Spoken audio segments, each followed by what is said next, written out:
ഇസ്ലാമിൻ്റെ പഞ്ചസ്തംഭങ്ങളിൽ ഒന്നാണല്ലോ നമസ്കാരം. നമസ്കരിക്കാത്തവർക്കുള്ള ശിക്ഷ എന്താണ് എന്നുള്ളതാണ്. നമുക്കറിയാം, ആളുകൾ നമസ്കാരത്തെ വളരെ നിസ്സാരമായി കാണുന്ന ആളുകൾ നമ്മുടെ കൂട്ടത്തിലുണ്ട്. നിസ്കരിക്കാൻ വളരെ മടി കാണിക്കുന്നവരും, ഇടക്ക് നിസ്കരിക്കുന്നവരും, സ്ഥിരമായി നിസ്കരിക്കാത്തവരും, അങ്ങനെ പല രീതിയിലുള്ള ആളുകളുണ്ട്. അപ്പം നിസ്കാരം ഉപേക്ഷിക്കുന്നവർക്കും ഈ ഇടക്ക് നിസ്കരിക്കുന്നവർക്കും ഒക്കെയുള്ള ശിക്ഷ എന്താണ് എന്നുള്ളതാണ് മറ്റൊരു പ്രേക്ഷകൻ ചോദിച്ചിട്ടുള്ളത്. മാഷാ അല്ലാഹ്, ബാറക്കല്ലാഹു ഫീക്കും. ഇവിടെ ആദ്യം തന്നെ നമുക്ക് പറയാനുള്ളത് നമസ്കാരത്തിൻ്റെ ഒരു പ്രാധാന്യം എന്ന് പറഞ്ഞാൽ നബി സല്ലല്ലാഹു അലൈഹി വസല്ലം പറഞ്ഞത് ഒരു വിശ്വാസിയെയും അവിശ്വാസിയെയും വേർതിരിക്കുന്ന പ്രധാനപ്പെട്ട ഘടകങ്ങളിലൊന്ന് നമസ്കാരമാണ്. ഫമൻ തറക്കഹ ഫഖദ് കഫർ എന്നാണ്. നമസ്കാരം ഉപേക്ഷിച്ചവൻ കാഫിറായി എന്നാണ്, മുസ്ലിമല്ല എന്ന് പറഞ്ഞാൽ സ്ഥിരമായി നമസ്കാരത്തെ ഒരാൾ ഉപേക്ഷിക്കുകയാണെങ്കിൽ, അല്ലെങ്കിൽ നമസ്കാരമില്ല എന്ന് പറയുകയാണെങ്കിൽ അത്തരം ആളുകളെ കാഫിറുകളായി പരിഗണിക്കപ്പെടുന്നു. സത്യനിഷേധികളാകട്ടെ നരകത്തിൽ നിത്യവാസികളാണ്. നരകത്തിൻ്റെ ഭയാനകരമായ അവസ്ഥ നമുക്കറിയാം. അതിലെ ചൂട് മനുഷ്യന് താങ്ങാൻ കഴിയാത്തതാണ്. ഭൂമിയിലെ ചൂടിനേക്കാൾ, അല്ലെങ്കിൽ ഭൗതിക ലോകത്തിലെ ചൂടിനേക്കാൾ 70 ഇരട്ടി ചൂട് കൂടുതലാണത്. അങ്ങനെയുള്ള ആ നരകത്തിൽ നിത്യവാസികളായി കഴിയുക എന്നത് തന്നെ ഏറ്റവും കടുത്ത ശിക്ഷയല്ലേ? അതേ സന്ദർഭത്തിൽ ചില ആളുകൾ ശ്രദ്ധയില്ലാതെ നമസ്കാരം ഉപേക്ഷിക്കുന്നവരുണ്ട്, അല്ലെങ്കിൽ അങ്ങനെ 5 വക്ത് നമസ്കരിക്കേണ്ടതൊന്നുമില്ല എന്ന് കരുതുന്ന ആളുകളുമുണ്ട്. ഇമാം ബുഖാരി റഹ്മത്തുള്ളാഹി അലൈഹി അദ്ദേഹത്തിൻ്റെ സ്വഹീഹിൽ ഉദ്ധരിക്കുന്ന ഹദീസിൽ കാണാം, റസൂലുള്ളാഹി സ്വല്ലല്ലാഹു അലൈഹി വസല്ലമയുടെ അടുക്കൽ 2 മലക്കുകൾ വരികയാണ്. പ്രവാചകന് ഖബറിലെ ശിക്ഷയും അതേപോലെ തന്നെ മറ്റു പല തിന്മകളുടെയും ശിക്ഷ കാണിച്ചു കൊടുക്കാൻ വേണ്ടി വന്നത് ജിബ്രീൽ അലൈഹി സ്വലാത്തു വസ്സലാമയാണ്, മീക്കായിൽ അലൈഹി സ്വലാത്തു വസ്സലാമയാണ്. അങ്ങനെ അവർ നബിയെ കൂട്ടിക്കൊണ്ടുപോവുകയാണ്. അങ്ങനെ പ്രവാചകന് പല കാഴ്ചകളും കാണിച്ചു കൊടുത്തതിൽ ഒരു കാഴ്ച നബി സല്ലല്ലാഹു അലൈഹി വസല്ലം പറയുകയാണ്, വ ഇന്ന അതൈന അലാ റജുലിൻ മുൽതജിഇൻ വ ഇദാ ആഖറു ഖായിമുൻ അലൈഹി ബിസഖറത്തിൻ. ഒരാളിങ്ങനെ ചരിഞ്ഞു കിടക്കുകയാണ്. തൊട്ടടുത്ത് ഒരാൾ ഒരു വലിയ പാറക്കഷ്ണവുമായി നിൽക്കുന്നു. എന്നിട്ട് ആ ഹദീസിൽ കാണാം, ഈ പാറക്കഷ്ണം കൊണ്ട് കിടക്കുന്ന ആളുടെ തലയിലേക്ക് എറിയുകയാണ്. എറിഞ്ഞിട്ട് ആ തല ചതഞ്ഞ് അരിഞ്ഞു പോകും, ഈ കല്ല് ഉരുണ്ടുപോകും. എന്നിട്ട് വീണ്ടും ആ കല്ലെടുക്കാൻ വേണ്ടി പോകും. ആ കല്ലെടുത്ത് തിരിച്ചു വീഴുമ്പോഴേക്ക് തല പഴയ രൂപത്തിൽ തന്നെ ആയിട്ടുണ്ടാകും. വീണ്ടും ഇത് എറിയുകയാണ്. അങ്ങനെ ഖിയാമത്ത് നാൾ വരെ ഇത് തുടരുന്നു എന്ന് നബി സല്ലല്ലാഹു അലൈഹി വസല്ലമക്ക് അവർ കാണിച്ചു കൊടുക്കുകയാണ്. ഖബറിലെ ശിക്ഷയാണ്. അപ്പോൾ നബി സല്ലല്ലാഹു അലൈഹി വസല്ലം ചോദിക്കുന്നുണ്ട്, ഇതാരാണ്? അപ്പോൾ അവർ നൽകുന്ന മറുപടി, ഫഇന്നഹു റജുലു യഖുദുൽ ഖുർആന ഫയർഫിദു. ഖുർആനൊക്കെ പഠിച്ച ആളാണ്, പക്ഷേ ആ ഖുർആൻ അനുസരിച്ച് അയാൾ ജീവിച്ചില്ല. വയനാമു അനിസ് സ്വലാത്തിൽ മക്തൂബ. നിർബന്ധ നമസ്കാരം ഉപേക്ഷിച്ച് കിടന്നുറങ്ങുന്ന ആളാണ്. അപ്പോൾ നമസ്കാരം ഉപേക്ഷിക്കുന്ന, അതിനൊരു ഗൗരവം കാണാത്ത ആളുകൾക്ക് ഖബറിൽ വെച്ച് ലഭിക്കുന്ന ശിക്ഷയാണ് ഇത്രയും വലിയ ശിക്ഷ.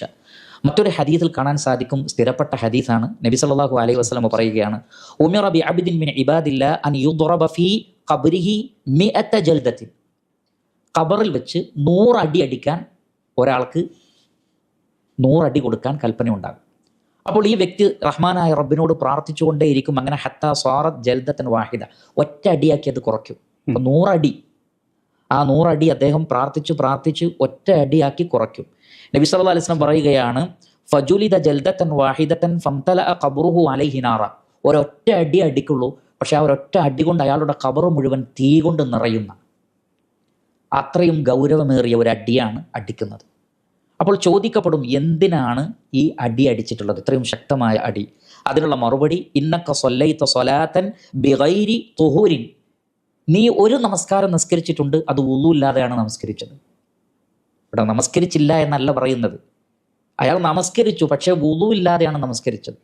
അപ്പോൾ വുളു ഇല്ലാതെ നമസ്കരിച്ച ഒരാൾക്ക് ഇത്രയും വലിയൊരു ശിക്ഷ ഉണ്ടെങ്കിൽ നമസ്കാരം തന്നെ നിർവഹിക്കാതെ അത് ഉപേക്ഷിച്ച ആളുകളുടെ അവസ്ഥ എന്താണ്? അതുകൊണ്ട് വിഷയം വളരെ ഗൗരവതരമാണ്. ഇന്ന സ്വലാത്ത കാനത അലൽ മുഅ്മിനീന കിതാബൻ മൗഖൂത. നമസ്കാരം വിശ്വാസികളെ സംബന്ധിച്ചിടത്തോളം സമയം നിർണ്ണയിക്കപ്പെട്ട നിർബന്ധ ബാധ്യതയാണ്. അവരുടെ വിജയത്തിൻ്റെ അടിസ്ഥാനവും അതാണ്. ഖദ് അഫ്ലഹൽ മുഅ്മിനൂൻ അല്ലദീന ഹും ഫീ സ്വലാത്തിഹിം ഖാശിഊൻ.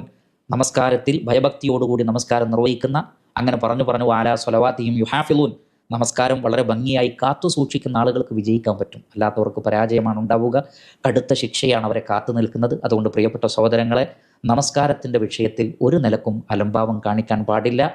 ആരെയും കാണിക്കാൻ വേണ്ടിയല്ല, ആരെങ്കിലും പറഞ്ഞാൽ എന്നല്ല, മറിച്ച് നമ്മുടെ തന്നെ മനസ്സിൽ നിന്ന് അത് വരണം.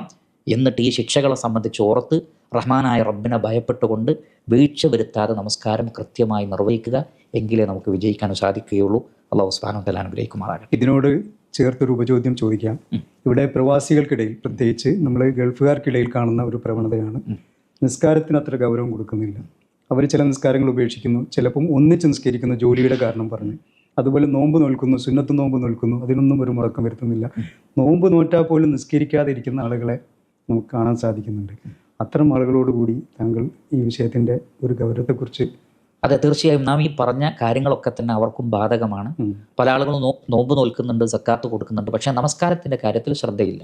ചില ആളുകളുടെ ധാരണ എല്ലാ നമസ്കാരവും കൂടി രാത്രിയിൽ ഒറ്റയടിക്ക് നമസ്കരിച്ചാൽ ഖളാ വീട്ടിയാൽ മതി എന്നാണ്. അതൊരിക്കലും ശരിയല്ല. ഇന്ന സ്വലാത്ത കാനത് അലൽ മുഅ്മിനീന കിതാബൻ മൗഖൂത, ഓരോന്നിനും അതിൻ്റെതായ സമയമുണ്ട്, ആ സമയത്ത് അത് നിർവഹിക്കണമെന്നാണ്.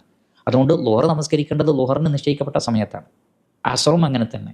അതുകൊണ്ട് ഖളാ വീട്ടുക എന്നുള്ളൊരു ഏർപ്പാട്, എല്ലാ നമസ്കാരവും കൂടി ഒരുമിച്ച് നമസ്കരിക്കുക എന്നൊരു ഏർപ്പാട് ഇസ്ലാമിലില്ല.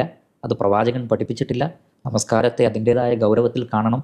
പല ആളുകളും വിചാരിക്കുന്നത് ഞങ്ങൾ വേറെ ഒരുപാട് നന്മകളൊക്കെ ചെയ്യുന്നുണ്ടല്ലോ, അതുകൊണ്ട് അങ്ങനെ കൃത്യമായി നമസ്കരിച്ചിട്ടില്ലെങ്കിലും പ്രശ്നമില്ല എന്നാണ്. നമ്മൾ മനസ്സിലാക്കണം, സ്വഹാബികൾ നമസ്കാരം ഉപേക്ഷിക്കുന്ന ആളുകളെ മുനാഫിക്കുകളായിട്ടോ അല്ലെങ്കിൽ സത്യനിഷേധികളായിട്ടോ കണ്ടിട്ടുള്ളൂ, മുസ്ലിമീങ്ങളായി കണ്ടിട്ടില്ല. മഹാനായ ഉമർ ഇബ്നുൽ ഖത്താബ് റളിയല്ലാഹു അൻഹു പറഞ്ഞത്, നമസ്കരിക്കാത്തവൻ ഇസ്ലാമിൽ ഒരു ഓഹരിയുമില്ല എന്നാണ്. നമസ്കരിക്കാത്തവന് ഇസ്ലാമിൽ ഒരു ഓഹരിയുമില്ല. അത്രയ്ക്ക് ഗൗരവമുള്ള വിഷയമാണ്. സഹോദരങ്ങൾ അത് ഉൾക്കൊള്ളണമെന്നാണ് എനിക്ക് സ്വന്തത്തോടെന്ന പോലെ പറയാനുള്ളത്.